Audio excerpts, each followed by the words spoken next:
Bonjour. Bonjour. Bonjour Marie, Valérie. bonjour Vincent. Bonjour. Hier, je veux vous soumettre une déclaration qui a attiré mon attention. J'en ai parlé un petit peu plus tôt dans l'émission, qui a été prononcée par Hakim Merdassi hier, donc au Rassemblement de Québec, qui disait messieurs les politiciens, malheureusement, certains d'entre vous ont été des pompiers pyromanes et aujourd'hui, on est tous brûlés. S'il vous plaît, que cet épisode-là soit un acte fondateur pour ne plus jamais que le racisme et l'intolérance ne viennent encore sur nos pas. Pas seulement les politiciens, il a absolument raison, mais là où ce drame vraiment tragique doit nous faire réfléchir, c'est que on porte tous une responsabilité par rapport à ça. Oui. Pas seulement les politiciens. Nous, dans nos familles, comment sommes-nous avec nos enfants? Comment parlons-nous des autres? Comment parlons-nous de ceux qui sont différents? Est-ce que j'entends maudit noir? Est-ce que j'entends maudit fif? Est-ce que j'entends maudite féministe? Est-ce que j'entends ça? Comment sommes-nous? Comment sommes-nous en société? Comment sommes-nous à travers les réseaux sociaux? Oui. C'est hallucinant tout ce qu'on voit. Et oui, comment sommes-nous en politique? Parce que nos élus sont pas désincarnés. Ils portent souvent, justement, ce qu'on entend. Je veux dire, ils vivent dans leur milieu, ils disent des choses, ils posent des questions. Je pense que quand le premier ministre a dit qu'il fallait faire attention à nos mots, il faut faire attention à tous nos mots. De mettre des étiquettes sur un et sur l'autre, je pense pas que c'est comme ça qu'on ouvre le dialogue. Et cette tragédie-ci doit nous rappeler qu'on peut échanger, qu'on peut parler des choses les plus sensibles au Québec en se respectant. On a été capable de faire des grands débats de société et j'espère qu'on sera encore capable de le faire malgré, et on vit pas dans une bulle de verre, malgré ce qui se passe au sud de la frontière, malgré ce qui peut se passer en Europe. Il faut trouver notre façon à nous de débattre dans le respect, d'être capable de le faire en se posant des questions, oui, des questions sur la laïcité, sur des questions sur le vivre ensemble. Ils sont très légitimes. Elles sont légitimes, effectivement, ces questions-là. Et il faut être capable de se les poser, mais dans un contexte qui porte à l'échange et non pas qui ferme la discussion quand on dit justement des mots qui sont très forts, quand on catalogue l'autre de ci ou de ça. Mais c'est là où cette espèce d'événement tragique-là peut être transformateur. Oui. Et nous devons ça à la mémoire des gens qui sont disparus. On le doit. On leur doit. On le doit à leurs enfants. On a un examen de conscience important à ce niveau-là et moi, j'aimerais vraiment saluer le premier ministre Couillard. Vraiment. Moi, j'appuie totalement mon premier ministre, j'appuie totalement la solidité avec laquelle il a nommé les choses, comment il a été rassembleur dans cet événement-là. Je l'appuie totalement. Et j'ai été très ému de voir toute la classe politique solidaire. Oui, c'est ça. Vraiment, vraiment très, très fort. Il faut bâtir sur cette solidarité-là qui a été, on espère, plus qu'un moment de grâce, qui a été justement, oui. Puis tu le dis, ça a été, on espère, le début de quelque chose, d'une nouvelle façon de faire les choses peut-être, et que ça dure plus longtemps que cette soirée, parce que ces gens-là, les gens qui ont péri dans cette tragédie-là, le méritent. Et parce qu'on a cette volonté de vivre ensemble. Quand on dit, et ça, je pense que tout le monde le porte, nous sommes tous Québécois, nous sommes tous ceux qui choisissent le Québec doivent avoir leur place. C'est aussi le défi de l'intégration. J'écoutais hier les gens de la communauté musulmane dire, ça passe par l'éducation, ça passe par le travail, donner du travail aussi à nos jeunes. Quand on regarde le taux, surtout par le travail. Exactement. Oui. Donc, faut se comprendre, et pour se comprendre, ben, faut être capable de se côtoyer, et c'est pas normal que le taux de chômage chez les Africains du Nord soit tellement élevé dans la société québécoise que, justement, il faut le voir comme étant un frein à l'intégration, un frein à notre capacité de vivre ensemble. Mais en même temps, est-ce que ça doit prendre... Ça a pris 6 morts, ouais. Plusieurs blessés graves, 7 attentats à Québec, et j'en parlais un petit peu plus tôt ce matin, ce concept là, du vivre ensemble. On l'entend partout depuis des années. Il y a des gens qui haïssent bien ça, mais moi, je trouve que c'est un beau mot. Ou encore, on l'entend de façon très distraite. Ça circule, plus c'est répété, on n'y porte pas vraiment attention. Et ce que je disais un petit peu plus tôt ce matin, moi, depuis hier, c'est plus qu'une formule. Et donc, ce qui est un peu troublant, c'est que ça prend un événement comme celui-là pour dire qu'on tourne la page et qu'on regarde les choses différemment. C'est là l'espèce de grand paradoxe. Moi, je suis à la fois rempli de peine par rapport à ces gens-là qui sont disparus puis qu'on apprend. On apprend leur vie à travers les journaux. Et j'ai une immense colère. Une immense colère, c'est ça qu'il faut qu'il soit maîtrisé. Oui, parce que normalement, c'est pas sage. Canalisé. Mm-hmm. Et là encore, puis je parle vraiment pour moi parce que moi, je travaille fort sur moi ces temps-ci, je vais vous dire, et c'est là où ça doit venir chercher tout le monde. Je travaille fort sur moi, puis il faut que cet événement-là me transforme, moi, pour que je sois un meilleur homme. Mais, tu sais, on dit toujours, voyons, c'est arrivé ici. On est surpris de ça. Alors que il y a déjà un homme qui est rentré dans une université puis qui a tué 14 femmes. Alors que on le voit depuis... Soyons honnêtes, là. Soyons honnêtes, s'il vous plaît. On le voit qu'il y a une montée de racisme actuellement depuis un bout. Tu sais, je lisais ce matin, là, le Centre de prévention de la radicalisation dans la presse, ou le service de police de Montréal qui a répertorié 20% de plus d'incidents haineux dans un an, juste à Montréal. 136 en 2016, 113 l'année précédente. Hey, à cette île-là, la mosquée, elle a été saccagée 2-3 fois. Tu sais, le Journal de Montréal, il y a des experts qui craignaient un drame lié à l'extrême droite. On le sent. Soyons honnêtes. On le sent. On le sent, mais on a mis quand même des outils. On parle du Centre de prévention de la radicalisation. On se parle, on met des outils en place.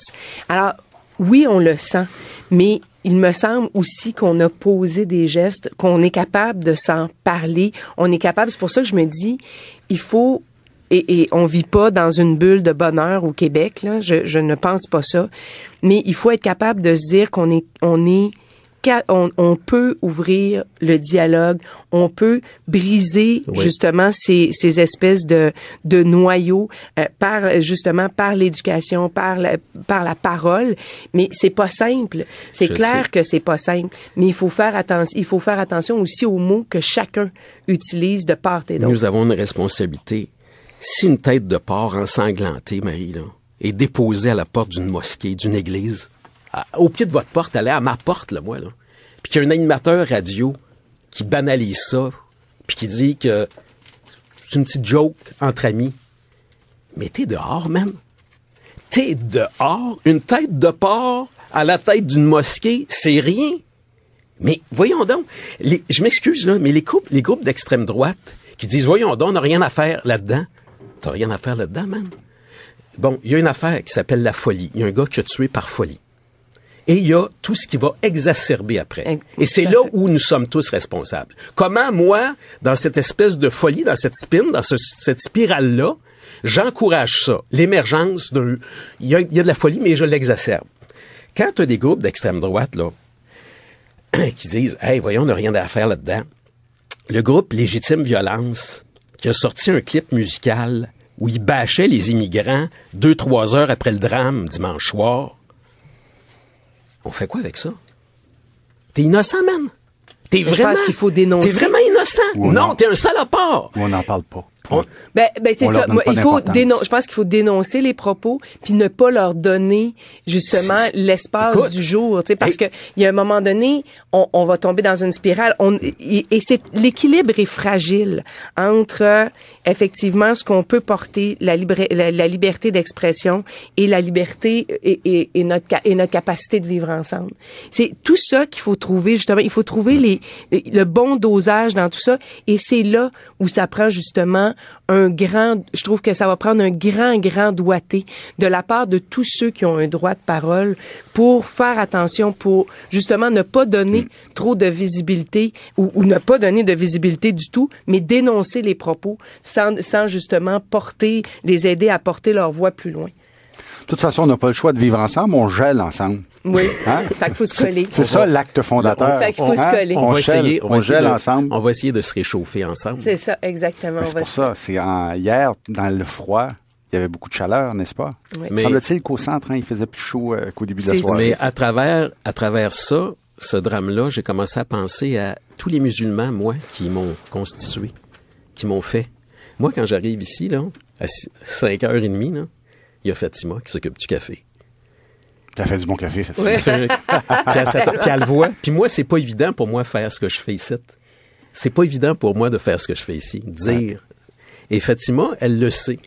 Elle arrive, ça va, Vincent? T'es en forme? Monsieur Vincent. Comme tous les hommes. Oui, madame. Vous les avez entendus, ces hommes-là? Oui, madame. Oui, madame. Oui, madame. L'espèce de respect. Ouais. En tout cas, bref, ce sont mes frères et sœurs.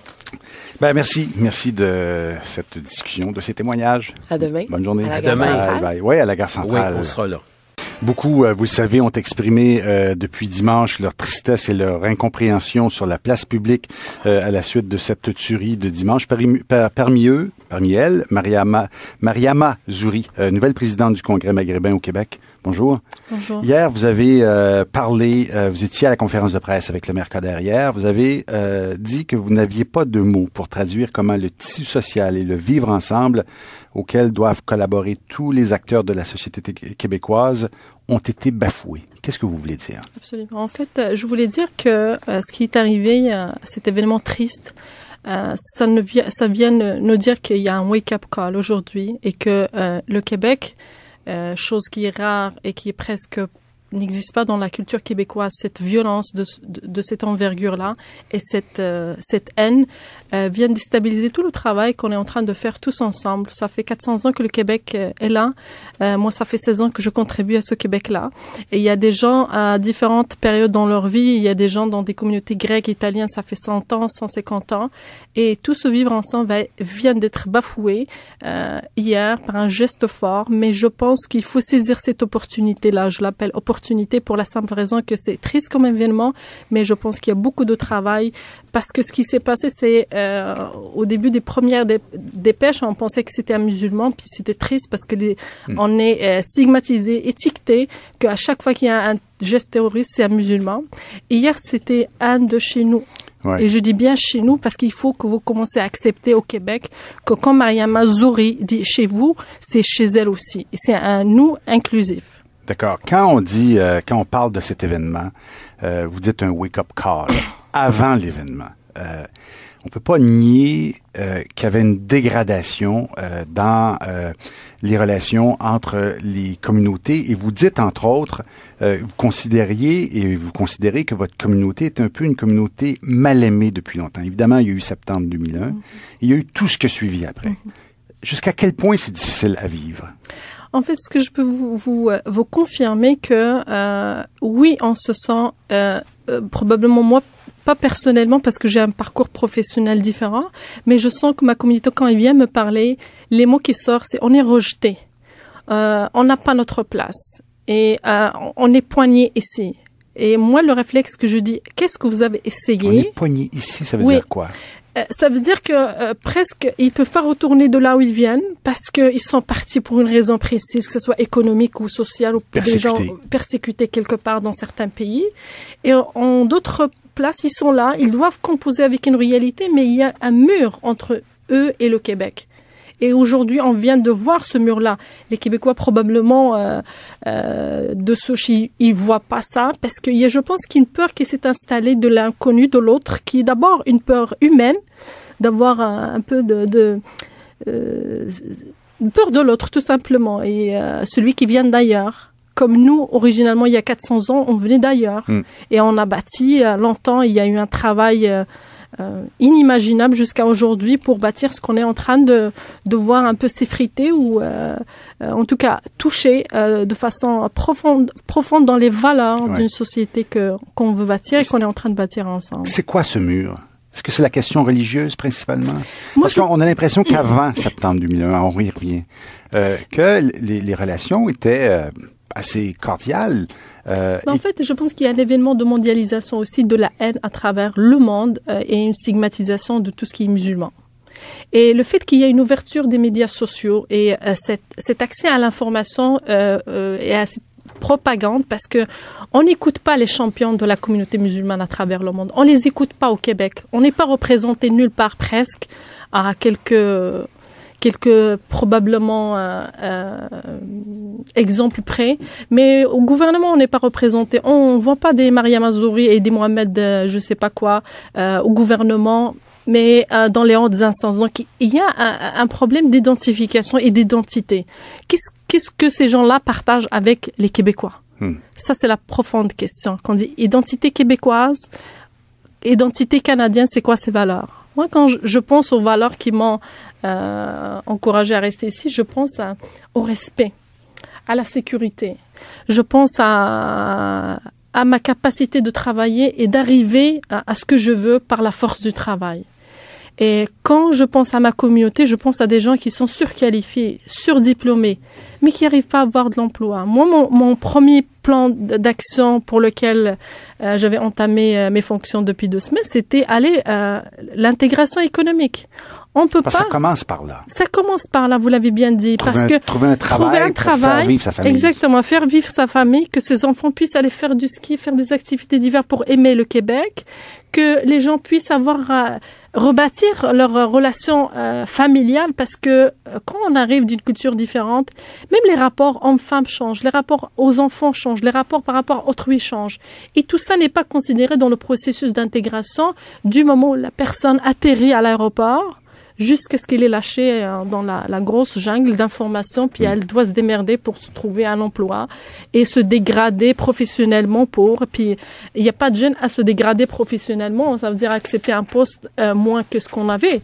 Mais il y a certainement des chantiers qui n'ont pas été mis de l'avant, il y a certainement des volontés qui n'ont pas été autour de la table pour justement réussir cette intégration économique. Parce que pour moi, une famille heureuse financièrement, c'est une famille qui est capable de faire du sport, de se réveiller le matin à avoir envie de sortir. Et les gens qui ont été victimes ce dimanche soir, c'est des gens parfaitement intégrés. On parle de professeurs d'université, on parle de gens qui ont des commerces, on parle de personnes. La dernière, j'ai écouté Madame Louise Hassan hier, qui disait son mari, dans son temps perdu, il aidait les gens. Puis c'est ça les valeurs québécoises. Il y a ce professeur d'université qui allait à la mosquée, entre autres, pour parler du Canadien avec son ami. Alors, c'est ça l'intégration. Mariama Azouri, nouvelle présidente du Congrès maghrébin au Québec, merci de votre visite ce matin. Merci beaucoup.